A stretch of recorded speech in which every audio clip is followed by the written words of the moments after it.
ایک پیر اپنے مرید کو ملنے کے لیے گیا تو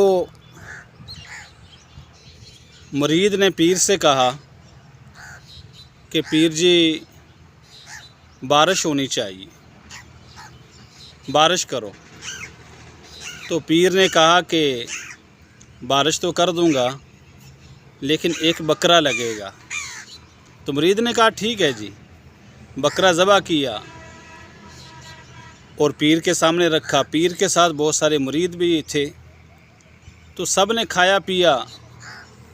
جب رات ہوئی سب کے سب سو گئے گھر والے، تو پیر نے اپنے ساتھ والے مریدوں سے کہا کہ چلو بھائی بکرا جو کھایا اسے حلال کرو۔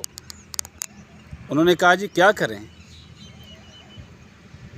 اس نے کہا نلکا چلاؤ اور بالٹیاں بھر بھر کے چھت کے اوپر ڈالنا شروع کرو کہ صبح تک پانی پانی ہو جائے۔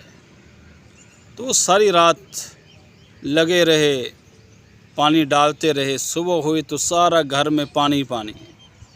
بڑے حیران ہوئے کہ جی بہت بڑے پیر صاحب ہیں کہ صرف گھر میں ہی بارش ہوئی ہے، پڑوسیوں میں ایک قطرہ بھی نہیں گیا۔ تو جب پڑوسیوں کو پتہ چلا تو پڑوسی بھی آ گئے، کہنے لگے پیر جی ہم بھی ایک بکرا کھلاتے ہیں تو ہمارے گھر میں بھی بارش کر دیں۔